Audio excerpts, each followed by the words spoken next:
નમસ્કાર, હું ડૉક્ટર કરણ બારોટ, પ્રદેશ મુખ્ય પ્રવક્તા આમ આદમી પાર્ટી.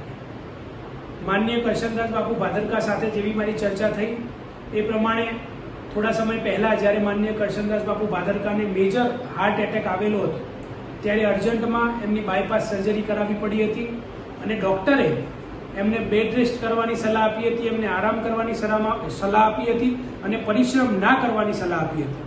ત્યારે એ જોઈને માનનીય કરશનદાસ બાપુ ભાદરકાએ હવે થોડો સમય આરામ લેવાનો નિર્ણય લીધો છે. આમ આદમી પાર્ટીને એમને રિક્વેસ્ટ કરી છે ત્યારે આમ આદમી પાર્ટી હર હંમેશથી એમની સાથે ઊભી રહેશે.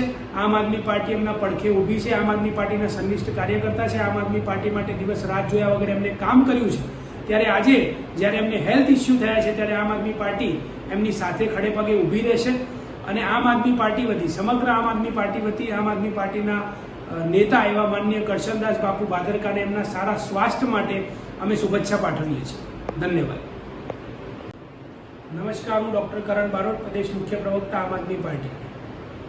માનનીય કરશનદાસ બાપુ ભાદરકા સાથે જેવી મારી ચર્ચા થઈ એ પ્રમાણે થોડા સમય પહેલાં જ્યારે માનનીય કરશનદાસ બાપુ ભાદરકાને મેજર હાર્ટ એટેક આવેલો હતો ત્યારે અર્જન્ટમાં એમની બાયપાસ સર્જરી કરાવવી પડી હતી અને ડૉક્ટરે એમને બેડ રેસ્ટ કરવાની સલાહ આપી હતી, એમને આરામ કરવાની સલાહ આપી હતી અને પરિશ્રમ ના કરવાની સલાહ આપી હતી.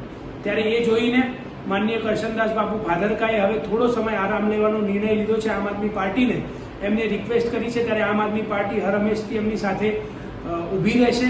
આમ આદમી પાર્ટી એમના પડખે ઊભી છે. આમ આદમી પાર્ટીના સંનિષ્ઠ કાર્યકર્તા છે. આમ આદમી પાર્ટી માટે દિવસ રાત જોયા વગર એમને કામ કર્યું છે.